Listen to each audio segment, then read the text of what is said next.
Subscribe my channel Aaj Ki Dunia and press bell icon for latest update. अस्सलाम वालेकुम students, कैसे हैं? उम्मीद है आप सब लोग खैरियत से होंगे। आज हम स्टार्ट करते हैं। लेक्चर नंबर 4 है हमारा। एक्सरसाइज 1.2 चल रही है। 9th क्लास मैथ हम करते आ रहे हैं। इंग्लिश उर्दू मीडियम दोनों के लिए ये लेक्चर मैंने बनाए हैं। इसी का क्वेश्चन नंबर हमारे पास आज 2 है एक्सरसाइज 1.1 का। आप देखते हैं कि जिसमें from the following matrices identify. From the following यानी दर्ज दैल में से, ये काफ़ी सारे उन्होंने दिए हुए हैं, ABCDEF। तो ये सारे के सारे जो हैं इनको फॉलोइंग बोलेंगे कि फ्रॉम द फॉलोइंग यानी इनमें से मैट्रिसेस, इन मैट्रिसेस यानी इन कालबों में से आइडेंटिफाई शनाख्त करो। क्या करो कि ये स्क्वायर मैट्रिक्स है यानी मुरब्बी कालब है। इंग्लिश में स्क्वायर मैट्रिक्स बोलते हैं। अब काफ़ी सारे इधर कालब आने हैं इसलिए उसने लिखा है मैट्रिसेस। अगर एक होता तो हम इसको मैट्रिक्स बोलते। तो स्क्वायर मैट्रिसेस यानी मुरब्बी कालब।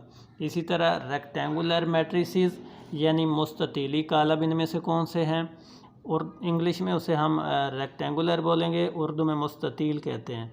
इसी तरह सी पार्ट पे हम जाएं तो रो मैट्रिसेस यानी इसमें बताना है कौन सी कतारी कालब हैं। इसी तरह डी है, हम बताएंगे कि कॉलम मैट्रिसेस यानी कालमी कालब कौन से हैं। इंग्लिश में कॉलम बोलते हैं, उर्दू में इसे कॉलम कहते हैं।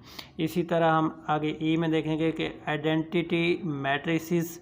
आइडेंटिटी मतलब कि वहदानी कालब कौन से हैं, इनमें से जो 1 के इक्वल होते हैं वो देखने कौन से हैं। इसी तरह एफ पॉइंट पर हम देखेंगे कि नल मैट्रिसेस कौन से हैं यानी सिफरी कालब कौन कौन से हैं।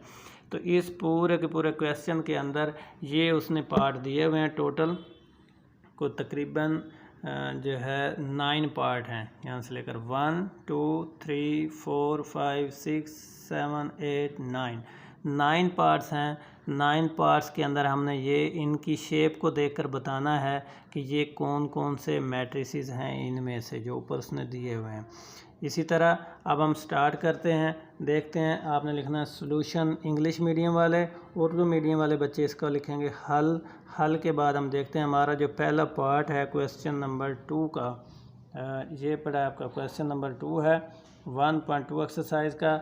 इसी को हम देखते हैं कि इसका पहला पार्ट की इसकी एंट्रियां अगर देखें तो मैट्रिक्स आपके पास एक है जिसको पार्ट 1 उसने कहा है। तो ये -8 2 7 12 0 और 4, तो ये एंट्रियां हैं। इसकी शेप को देखकर हमने बताना है कि ये वाला जो मैट्रिक्स है ये क्या है यानी कौन सा है। कौन सा का मतलब ये है कि ये जो ABCDEF दिए हुए हैं इनमें से शनाख्त करके बताना है कि इनमें से ये कौन सा बनता है। तो अब आप देखें, सबसे पहले तो ये हमारे पास है जी, ये जो इसकी एंट्रियां हैं अगर हम देखें तो इसकी ये वाली बाजू और ये वाली यानी नंबर ऑफ़ रोज़, ये जो कतारें हैं इसकी ये दोनों बाजू लंबियां हैं। और 7 और 4 इधर देखें तो एक ये छोटी सी बाजू बनती है, इधर से ये बनती है जो ब्रैकेट वाली हैं सेम। यानी ये दीवार और ये आपस में बराबर हैं, ये और ये आपस में बराबर हैं लंबाई में। इसकी शेप जो बनती है वो तकरीबन मुस्ततील जैसी बनती है। मुस्ततील इंग्लिश में रेक्टेंगुलर बोलते हैं। रेक्टेंगल शेप क्या होती है? यही शेप होती है जिसकी आमने सामने की जो दीवारें होती हैं वो आपस में लंबाई में बराबर होती हैं। तो अगर हम गौर करते हैं तो मुस्ततील में 2 लंबी बाजू होती हैं वो भी आमने सामने बराबर, 2 ये छोटी छोटी होती हैं खड़ी लाइनें ये भी आपस में बराबर होती हैं लंबाई में। तो इसकी शेप उसी जैसी है, हम इसलिए इसको कहेंगे कि ये मुस्ततीली कालब है, रेक्टेंगुलर मैट्रिक्स है। यहाँ भी मैंने लिख दिया है। और इधर अगर हम गौर करें तो ये पड़ा हुआ बी वाला पार्ट, तो हम इसको कहेंगे ये रेक्टेंगुलर मैट्रिसेस में से एक कालब है।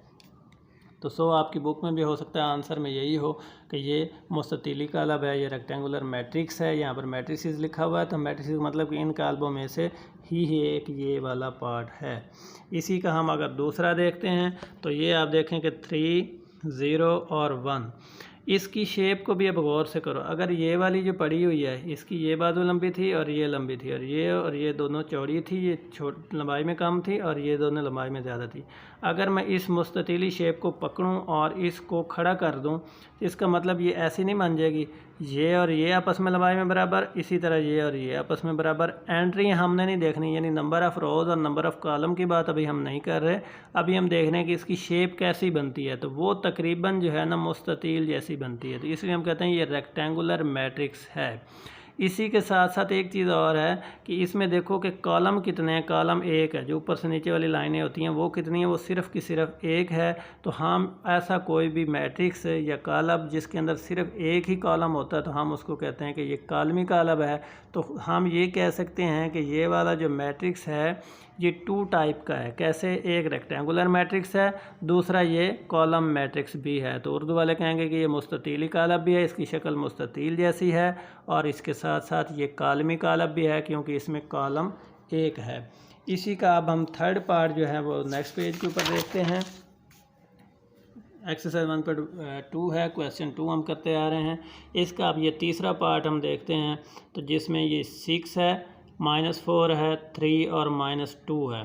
पहले तो इसकी शेप देखें, जितनी ये लंबी है उतनी तकरीबन इधर इसकी लंबाई है, जितनी ये चौड़ा है उतने तकरीबन, यानी ये एक बॉक्स की शक्ल बनती है। तो कोई भी ऐसी शेप जो बॉक्स की शक्ल में होती है, यानी उसके चारों जो बाजू होते हैं लंबाई में बराबर होते हैं, हम उसको कहते हैं कि ये स्क्वायर है, यानी मुरब्बा है। उर्दू में मुरब्बा, इंग्लिश मीडियम वाले स्क्वायर कहते हैं।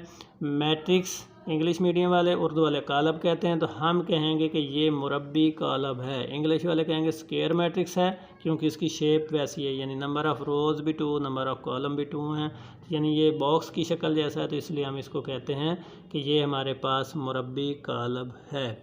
इसी तरह अब हम इसका चौथा देखते हैं, तो इसमें भी देखें कि ये 1 2 3 4 यानी 4 रुकन हैं इसके अंदर। इसकी शेप भी देखें तो जितनी ये लंबी उतनी ये बाजू लंबी, जितनी ये लंबाई उतनी ये है, यानी चारों बाजू अगर हम देखते हैं तो ये भी बॉक्स जैसा ही बनता है। तो हम इसको भी कहेंगे कि ये मुरब्बी कॉलम है, यानी स्क्वायर मैट्रिक्स है। इसके साथ साथ एक चीज़ अब इसके लिए और भी है कि इसके अंदर ये जो एंट्रियाँ होती हैं 1 और 1, ये दोनों कोनों वाली जो हैं, जो उन दोनों कोनों में एंट्रियाँ होती हैं, इनको हम डायगोनल बोलते हैं, डायगोनल एंट्रीज़। तो डायगोनल एंट्रीज़ जो हैं ये 1 के इक्वल हैं, तो हम इसको कहते हैं कि ये आइडेंटिटी मैट्रिक्स है, यानी वहदानी कॉलम भी है, क्योंकि इसकी जो वितरी अरकान हैं वो 1 के बराबर हैं। तो उर्दू मीडियम वाले इसे कहेंगे कि ये मुरब्बी कॉलम भी है और इसके साथ साथ वहदानी कॉलम भी है, यानी 1 के इक्वल इसके वितर हैं। तो इंग्लिश मीडियम वाले कहेंगे कि ये स्क्वायर मैट्रिक्स भी है क्योंकि शेप इसकी स्क्वायर जैसी है। इसी के साथ साथ हम कहेंगे आइडेंटिटी मैट्रिक्स, यानी ये 1 के इक्वल हैं इसकी डायगोनल्स एंट्रीज़, तो हम इसलिए इसको कहेंगे कि ये आपके पास जो है वो स्क्वायर मैट्रिक्स भी है और आइडेंटिटी मैट्रिक्स भी है। इसी तरह अब इसका हम देखते हैं पाँचवा। तो इसमें अब आप देखें इसकी शेप भी तकरीबन ये बाजू लंबी है और ये चौड़ी भी थोड़ी कम है, और ये आपस में लंबाई में बराबर, और ये बाजू आपस में लंबाई में बराबर होंगी। तो इसकी शक्ल भी आप देखें तो ये मुस्ततील जैसी है। इंग्लिश वाले से कहते हैं रेक्टेंगुलर शेप है, तो हम कहेंगे रेक्टेंगुलर मैट्रिक्स है, यानी ये मुस्ततीली कॉलम है। यहाँ पर मैंने इंटर करके लिख दिया है, आप इस तरह भी लिख सकते हैं, नहीं तो वहाँ पर निशान लगा सकते हैं जो ऊपर आपकी बुक में दिए हुए थे कि इनमें से शनाख्त करें कि ये कौन सा कॉलम है। तो जहाँ पर ये रेक्टेंगुलर शेप लिखी होगी वहाँ पर आप टिक कर देंगे, लेकिन बेहतर ये कि इसके साथ लिख लिया जाए कि ये कौन सा कॉलम बनता है। अगर एग्ज़ाम के अंदर ये आता है क्वेश्चन, तो ऐसे शेप दी हुई होगी, नीचे आपने बताना होगा, तो आपने ये लिख देना कि ये फ़लाँ वाला मैट्रिक्स बनता है। इसी तरह इसी का 6 पार्ट हम देखते हैं। तो अब आप गौर करें, 3 10 और -1, ये वाली बाजू और ये वाली बाजू, ये दोनों लंबी आपस में बराबर, ये वाली चौड़ी है और ये वाली, ये दोनों आपस में बराबर हैं। तो ये भी मुस्ततील जैसी शक्ल है इसकी, और हम कहेंगे ये रेक्टेंगुलर मैट्रिक्स है, यानी हम इसको बोलते हैं कि ये मुस्ततीली कॉलम है। इसके साथ साथ एक चीज़ और इसके लिए है कि इसके अंदर देखें कतारों की तादाद कितनी है। जो इस तरह हॉरिजॉन्टल शेप में एंट्रियाँ लिखी होती हैं, यानी वो तमाम अरकान जो एक लाइन की शक्ल में सीधे लिखे होते हैं, उसको हम कतारी कॉलम बोलते हैं। तो इसके अंदर एक ही कतार है, कोई भी ऐसा मैट्रिक्स जिसके अंदर एक ही नंबर ऑफ़ रोज़ हो यानी ऐसा कालब जिसमें एक ही कतार हो तो हम कहते हैं कतारी कालब है। तो ये मुस्ततीली कालब भी होगा और कतारी कालब भी होगा। तो इंग्लिश वाले कहेंगे रेक्टेंगुलर मैट्रिक्स भी है और रो मैट्रिक्स भी इसके साथ साथ ये है। ये वाला जो निशान है ये एंड के लिए होता है, वैसे इसको उल्टा लिखते हैं, मुझे ये प्यारा लगता है तो मैं इसलिए इसको एंटर कर देता हूँ। लेकिन अगर आप उसको किसी अंदर उसमें देखें मैथ के अंदर, तकरीबन इसकी शेप ये होती है। खैर, इसके साथ साथ अब आते हैं इसके हम 7वें पार्ट के ऊपर। तो ये गौर से देखें तो 1 2 0 2 और 3 ये 3 एंट्रियाँ हैं। इसकी शेप ये बाजू लंबी है और ये आपस में बराबर, ये और ये आपस में बराबर। तो एक शक्ल तो इसकी मुस्ततील ऐसी हो गई, यानी रेक्टेंगुलर मैट्रिक्स हो गया।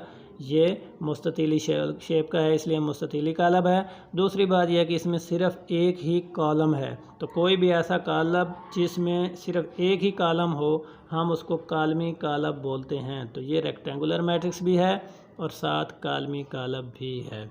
इसी तरह इसी का 8वां अगर हम देखें तो वो भी 1 2 3, ये नंबर ऑफ़ रोज़ भी वैसे 3 हैं, इसकी नंबर ऑफ़ जो कॉलम है वो भी 3 हैं।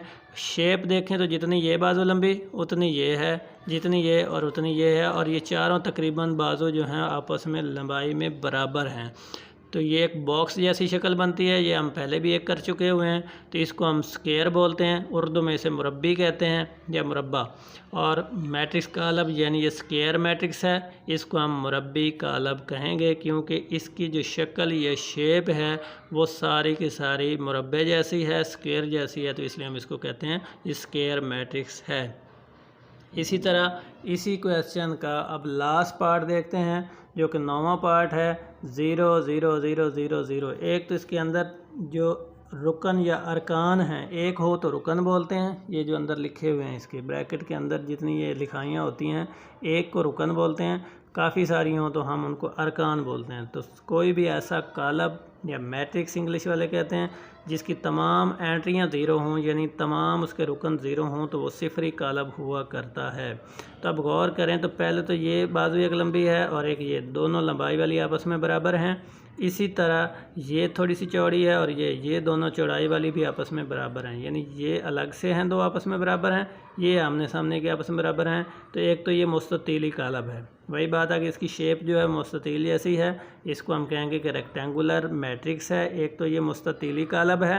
इसके साथ साथ अब गौर करें तो इसके अंदर तमाम की तमाम जो एंट्रियां हैं यानी तमाम अरकान इसके सिफर हैं। तो कोई भी ऐसा कालब जिसके तमाम अरकान सिफर के बराबर हों तो वो हमेशा सिफरी कालब कहलाया करता है। तो इसको हम कहेंगे कि ये रेक्टेंगुलर मैट्रिक्स भी है एंड इसके साथ साथ नल मैट्रिक्स भी है। नल मतलब कि ये सिफरी कालब भी है। तो मुस्ततीली कालब और सिफरी कालब है। ये था हमारा आज का लेक्चर नंबर 4 और एक्सरसाइज 1.2 हम करते आ रहे हैं जिसका क्वेश्चन ये 2 था। उसके 9 पार्ट थे जो हमने आज सॉल्व किए हैं और कोशिश की है कि आपको अच्छे से अच्छे समझाऊं। मज़ीद आपके जो क्लास के टीचर्स होंगे वो आपको बेहतर गाइड कर सकते हैं। मेरी कोशिश यही होती है कि जो वीक तरीन स्टूडेंट्स हैं जिनको इंग्लिश जल्दी बोलने से समझ नहीं आता या कईयों की जो इंग्लिश मीडियम पढ़ के आते हैं तो उनको उर्दू समझने में काफ़ी सारी दिक्कत पेश आती है। तो मेरी कोशिश यही होती है कि स्लो आहिस्ता आहिस्ता बोलूं, बड़ा वाज़े करके बोलूं ताकि तमाम बच्चों को आसानी के साथ इसकी समझ लग सके। आज के लिए इतना ही, इंशाल्लाह मिलते हैं नेक्स्ट वीडियो में। अल्लाह हाफिज़।